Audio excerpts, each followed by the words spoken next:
ئەم کاتتان باش بیسەرانی هێژان لا ڕادیۆ دەنگی گەلەوە با یارمەتی هاوکارانم گەشتی هەواڵەکانی ئەمڕۆ 12 ئەیلولی 2025 تان پێشکەش دەکەین.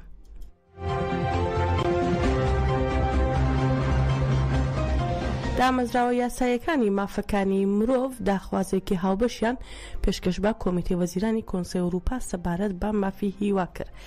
خراوەکان داوایان کرد فشارلات دەوڵەتی تورکیا بکەن بۆ دەستەبەرکردنی مافی هیوا. کۆمیتەی وەزیرانی ئەنجومەنی ئەوروپا ڕۆژانی 15 ئەیلول سەبارەت بە پرسی مافی هیوا بڕیارە کۆ ببێتەوە و ڕێکخراوەکانی مافی مرۆڤ کا پێشترش زانیاریان دابووە ئەو کۆمیتەیە لە بارگای کۆمەڵی مافی مرۆڤ لێدوانێکیان دا و لەوێدا حوسێن کوچک باڵابان سەرۆکی گشتی کۆمەڵی مافی مرۆڤ و چەندین بەرپرسی دیکەی ڕێکخراوەکانی مافی مرۆڤ لەو لێدوانەدا بەشداریان کرد. هۆڵیای یەڵدەرم پارێزەر بە نوێنەرایەتی ڕێکخراوەکان بەیاننامێکی خوێندەوە و لە لێدوانەکەیدا جەختی لەسەر ڕۆڵی ڕێبەرۆجەلان لە ئاشتیدا کردەوە و ڕێگەن مافی هیوا بۆ پرۆسی ئاشتی زۆر گرنگە.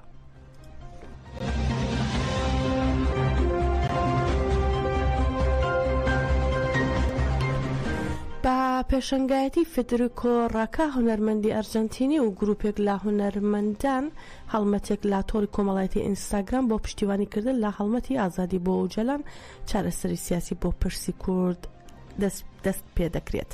هەڵمەتەکە بە ناوی شوێنێک بۆ ئۆجەلان دەست پێ دەکات و زۆرێک لە چالاکوانان ئاکادمیسیەن و کەسایەتیە ناسراوە جیهانیەکان با بڵاوکردنەوەی ڤیدیۆکانیان پشتیوانی خۆیان بۆ هەڵمەتەکە ڕادەگەێنن. دەقی بانگەوازیەکەی هەڵمەتی هونەرمەندان بەم شێوەیە لە تێکۆشان بۆ گەلی کورد و عەبدوڵڵا ئۆجەلان دائیمە لە تۆڕی کۆمەڵایەتی بە ناوی شوێنێک بۆ ئۆجەلان دەست بە چالاکیەکی هۆنەری دەکەین و هەڵمەتی شوێنێک بۆ ئۆجەلان لە چەند دیمەنێک پێکاتوە کە گرنگێکی تایبەتی بۆمان هەیە و دەمانەوێت بۆ عەبدوڵڵا ئۆجەلان بڵاوی بکەینەوە. هەروەها دەشڵێن شوێنێک بۆ ئۆجەلان بەشداری تێکۆشانی ئازادی دەبێت کە لە ساڵی 2023 لا چوارچەوەی هەڵمەتی ئازادی بۆ ئۆجەلان بە هەوڵدان و وزوتنەوەی جۆرا و جۆر دەستی پێکرد بۆ نمونە نامەی داوای ئازادی ئۆجەلان لە ساڵی 2024 کە لەلایەن 69 کەسایەتی هەڵگری خەڵاتی نۆبێلەوە بڵاوکرایەوە. پێوەرەکانی تۆمارکردنی ڤیدیۆکە بەم شێوەیە خراوەتە ڕوو. نابێ ڤیدیۆکە لە 10 چرکە زیاتر بێت و دەبێت ڤیدیۆکە لە سەرباری پانی تۆمار بکرێت و دەبێت کورسی بەتاڵ لە پاڵ ڤیدیۆکەدا هەبێت و هەروە دەبێت بێدەنگ بێت یان بە دەنگی مۆسیقایەک بێت کە دەتانەوێت بۆ ڕێبەر ئۆجەلان بڵاوی بکەنەوە.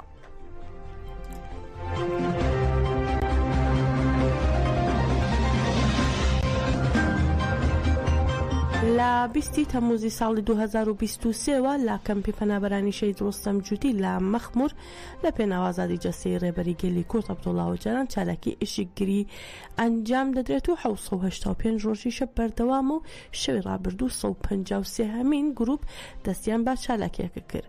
مەراسمی گۆڕینی ئیشکگری لە گروپی 152 هەمینەوە بۆ گروپی 153 هەمین لە بارگەی کۆمیتەی خانەوادەی شەهیدانی مەخمور بە خولەکێک ڕێزگرتن لە گیانی پەکی شەهیدانی تەفگەری ئازادی ئەنجام درا.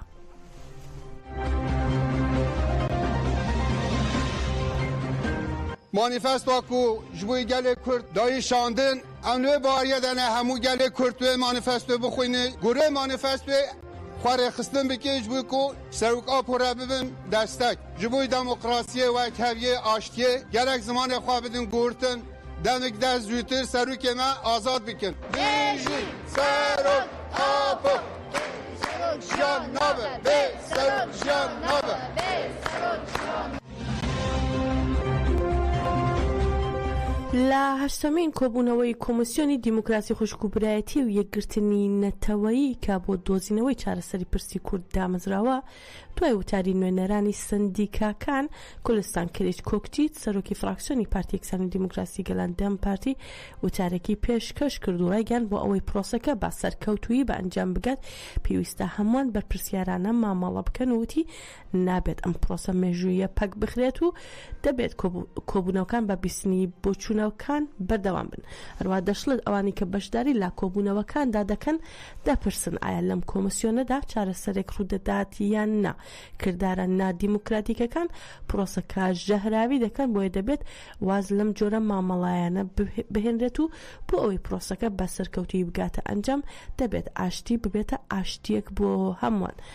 جێ ئاماژە لا نۆهەمین کۆبوونەوەی خۆی کۆمسیۆن کە ئەمڕۆ بەڕێوە دەچێت بڕیارە کۆمسیۆن گوێ لە بۆچوونی نوێنەرانی کارە هاوبەشەکان و بۆرسەی تورکیا و یەکێتی ژوورەکانی کشتتوکاڵی تورکیا و کۆنفدراسیۆنی پیشەگەرانی تورکیا و کۆنفدراسیۆنی سندیکاکانی خولقکارانی تورکیا و هەرا کۆمەڵی پیشەسازی و کۆمەڵی پیشەسازی و سربەخۆیی خولقکاران بگرێت.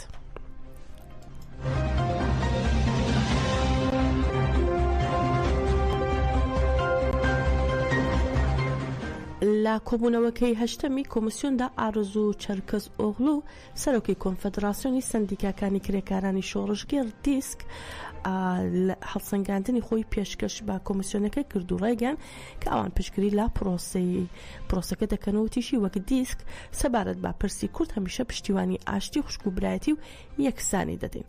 هەروە چەرکەز ئۆغلو جەختی لەوەش کردەوە کە دەبێت ئاشتی بوو هەموو گەلان بێت و ڕێگەیان پێویستە کۆدەنگیەکی کۆمەڵایەتی بەسەروەری یاسا سربەخۆی دادگاکان و ئازادی ڕێکخراوی و مافە بنەڕەتیەکان بەرقەرار بکرێت.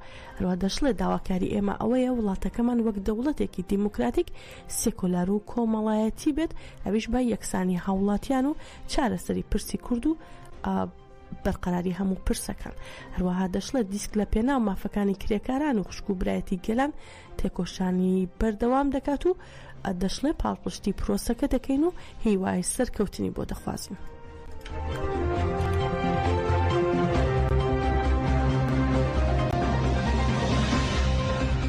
ڕێپێوانی ئازادی بۆ ڕێبەر ئۆجەلان با جۆشەوە لە دووەم ڕۆژی خۆیدا بەردەوام بوو. ڕێپێوانەکە با دروشمی پێداگیری لەسەر سوسیالیسم پێداگیریە لەسەر مرۆڤایەتی و ئازادی بۆ ئۆجەلان لە شاری کۆڵنی ئەڵمانیا دەستی پێکردو لە دووەم ڕۆژیدا بە جۆشەوە لە دۆسەڵدۆرف بەردەوام بوو. لە ڕێپێوانەکەدا چالاکوانە ئینتەرناسیۆنالیستەکان دەربارەی فکر و فەلسەفەی ڕێبەر ئۆجەلان بڵاوکراوەیان بەخشیەوە. هەروە ڕێپێوانەکە ئێوارە کۆتایی پێهات و دواتر چالاکوانان لە ناوەندی کۆمەڵگەی دیموکراتیکی دۆرتموند بەشداری چالاکیەک بوون. درێژەی بەرنامەکانی چالاکیەکە بەم شێوەیە. لەمڕۆ ڕۆژی سێهەمی چالاکیەکە لە پێشوێستگەی ناوەندی شەمەندەفەری دۆرتموند گردەبنەوە و چالاکیەک ئەنجام دەدرێت و پاش ئەوە بە درێژایی 11 کیلۆمتر ڕێپێوانێک ئەنجام دەدرێت. هەروەها لە شەوی چالاکی سێهەمیشدا پەیامە ڤیدیۆیەکی ڕێبەر ئۆجەلان نمایش دەکرێت و پاشان بە 5 زمان ڕاگەیاندراوێک دەخوێنرێتەوە و بڕیارە ڕۆژی شەمەش ڕێپێوانەکە با تێکەڵبوون بە فستیڤاڵی چاندی کوردی لە دۆرتموند کۆتایی پێبێ.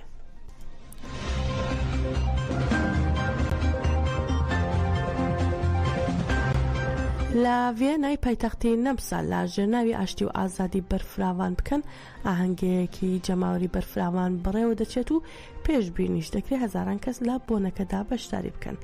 دیلە کاراهان و عوسمان ئایاز هاوسەرۆکانی کۆمەڵگەی ئازاد سەبارەت بە ئاهەنگەکە دەڵێن کە ئاهەنگەکە نەک هەر کۆبوونەوەیەکی کللتوری هونەریە بەڵکو وەک پاڵپشتێکی بەهێزە بۆ بانگەوازی ئاشتی و کۆمەڵگەی دیموکراتیکی ڕێبەر ئۆجەلان. دیلە کاراهان ڕاشیگەن ئەمە ئاهەنگە ئیرادەی پەرەدانە بە دوواداچوونەکانی گەلەکەمان لە پێناو ئاشتی و ئازادیدا. هەروەها لە کۆتاییشدا هاوسەرۆکان ڕایانگەیان ئاشتی و دیموکراسی تەنها ئەرک و بەرپرسیارەتی گەلی کورد نیە بەڵکو ئەرکی هاوبەشی هەموو مرۆڤایەتیە. دەشڵێن ئامانجی ئەمە ئاهەنگە ئەوەیە کە ببێتە سیمبۆلی تێکۆشانی کۆمەڵگەی کورد لە پێناو ئازادی و ئاشتیدا.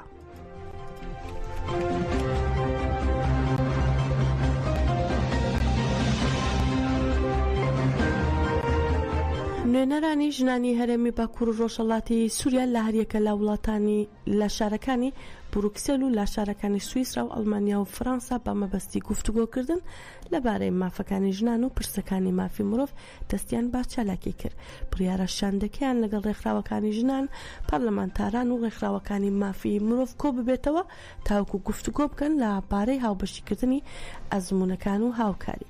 شاندەکەی ژنان پێکدێت لە ئامینە عومەر ئەندامی بەڕێوەبەری ئەنجومەنی ژنانی سووریا و وتەبێژی ئەنجومەنی ژنانی سووریا و هەروەها وتەبێژی کۆمەڵی ژنانی زۆنوبیا و ئەندامی کوردیناسیۆنی کۆنگرەی ستار و وتەبێژی یەکێتی ژنانی سریان لە ماوەی سەردانەکەیاندا لە دامەزراوەکانی وەکو ناوەندی ژنۆلۆژی ئەنیستیتۆی کوردی و ناوەندی لە کۆڵینەوە لەسەر ڕۆڵی کۆمەڵایەتی ژنان و بەهێزکردنی مافەکانیان گفتوگۆ کراوە.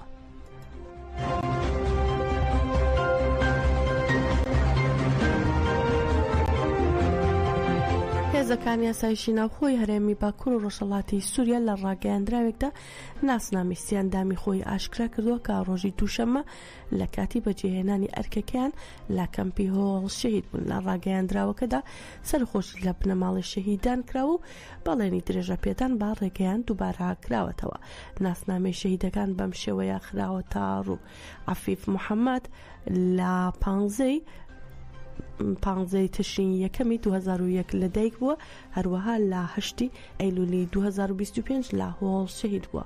عەلا موحەممەد ئەویش لە 8 ئەیلولی 2025 شەهید بوو، هەروەها فەواز عەبدی ئەویش هەر لە هەمان ڕۆژ شەهید بووە.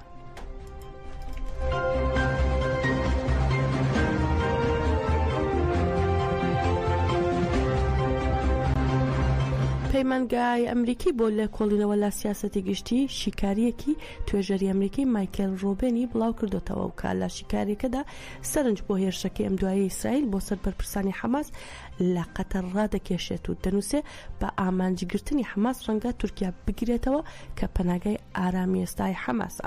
ڕۆبێن لە وتارەکەی دامەژی بۆ کردوکە ئەندامەتی تورکیا لە ناتۆ لە هێرشەکانی ئیسرائیل نایپارێزێت ئەگەر هێرشێک ئەنجام بدرێت ئەوە دژی پرۆژەی دەوڵەتێکە کە پشتیوانی تێرۆر دەکا. هەروەها لاشیکردنەوەکەدا هاتووە مادەی پێنجەمی میساقی ناتۆ گەرنتی وەڵامدانەوەی بە کۆمەڵ ناکات و ڕەنگە هێندێک لە ئەندامانی ناتۆ وەک ئەمریکا، سوید و فەنلەندا هێرشەکە ڤێتۆ بکەن. مایکل ڕۆبێن ئاماژەی بە هێرشەکانی ئیسرائیل بۆ سەر بارگاکانی حەماس لە دۆحەداوە و نووسیوێتی ئەمەش دوای ئەوە هات کە سەرکردەکانی حەماس پێیان وابوو کە بوونی ئەوان لە دۆحەی پایتەخت باهۆی نێوەنگری قەتەرەوە ئاسایشیان بۆ دابین دەکات، بەڵام بردومانەکەی ئیسرائیل ئەمەی بە هەڵە سەلماند و ئاماژەی بۆ کرد کە بە شێوەیەکی هاو ئاهەنگ لەگەڵ ئەمریکاش ئەنجام درراوە. هەر لە شیکاریەکەدا دەرکەوتووە کە ئیسرائیل حەماس وەک هەڕەشەیەک بۆ سەربوونی خۆی دەبینێت و لە هەر شوێنێک بە هێرشی دەکاتە سەری و پێشبینیشی کردووە کە دوای ئەوەی حەماس لە غەزە و قەتەر و تاران شکستی هێناوە ڕەنگە تورکیا دوا ڕێگەی خۆی بێت. ڕۆبێن ئاشکرایشی کردو حەماس نووسینگەی هەمانگی و ناوەندی دارایی و ناوەندی پلاندانانی لە ئەستانبول دامەزراندووە، بەڵام ئەندامەتی تورکیا لە ناتۆ گەرنتی پاراستنی وڵاتەکە ناکات. هەروەها هۆشداریشی داوە لەوەی کە ئەگەر حەماس وەک بریکارێک بۆ تێرۆر مامەڵە بکات تورکیا بەرپرسیارەتی دەگرێتە ئەستۆ و نووسیوێتی، ئەما وەڵامی ڕەوای ئیسرائیل دەبێت و تورکیا دەبێت حەماس ڕادەست بکاتەوە یان دەبێت مودای پارێزەر لە نێوان ئەوان و ئەو شوێنانەدا هەبێت کە حەماس میوانداری لێ دەکرێت.